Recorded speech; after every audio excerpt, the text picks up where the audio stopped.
আগুন রে ওরে লাবা। আসসালামু আলাইকুম, সংবাদে আপনাদের স্বাগত জানাচ্ছি। আমি সুমন হাসান। শুরুতেই সংবাদ শিরোনাম। মহাখালী সাততলা বস্তিতে আগুন। বুধবার 2:37 আগুন লাগার খবর পায় ফায়ার সার্ভিস কর্মকর্তারা। মির্জাগঞ্জ জামাত ইসলামের আমির হত্যা মামলার প্রধান আসামি গ্রেপ্তার। নিহত মান্নান মুজাহিদি মির্জাগঞ্জ জেলার জামায়াত ইসলামী আমির ও পশ্চিম সুবিদখালী সাহেলিয়া আলিম মাদ্রাসার আরবি প্রভাষক ছিলেন। আজ বুধবার দুপুর 2:37 আগুন লাগার খবর পায় ফায়ার সার্ভিস। তবে যানজটের কারণে 3টায় ফায়ার সার্ভিস কর্মীরা সেখানে পৌঁছাতে পারেনি। এরপরে ফায়ার সার্ভিসের 7টি ইউনিট 3:18 আগুন নিয়ন্ত্রণ আনতে সক্ষম হয়। ফায়ার সার্ভিসের ডিউটি অফিসার লিমা খানম বিষয়টি নিশ্চিত করে জানান, মহাখালীর সাততলা বস্তিতে আগুনের খবর পেয়ে 7টি ইউনিট পাঠানো হয়েছে। প্রাথমিকভাবে আগুন লাগার কারণে ক্ষয়ক্ষতির পরিমাণ জানা যায়নি। এ বিষয়ে বিস্তারিত তথ্য পরে জানানো হবে বলেও জানান তিনি। উল্লেখ করে বলেন, এর আগেও চলতি বছরের গত 12 মার্চ ভোরে মহাখালীর সাততলা বস্তিতে আগুন লেগে শতাধিক ঘর পুড়ে যায়। তাদের দীর্ঘদিনের কষ্টার্জিত সম্পদ হারিয়ে তখন বস্তিবাসী খোলা আকাশের নিচে বসে আর্তনাদ করেন।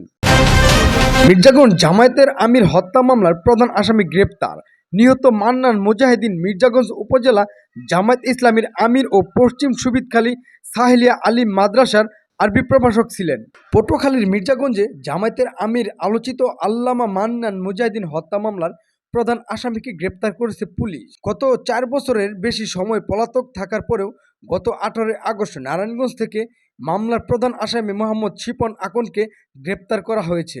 মঙ্গলবার 19 আগস্ট বিকেলে মির্জাগঞ্জ ম্যাজিস্ট্রেট আদালতে সোপর্দ করা হয়। পিবিআই সূত্রে জানা গেছে, জমি জমা নিয়ে বিরোধের জেরে 2021 সালের 4 ফেব্রুয়ারি সকাল 9:30টার দিকে 9 জন আসামি মিলে আব্দুল মান্নান মুজাহিদিকে নির্মমভাবে হত্যা করে।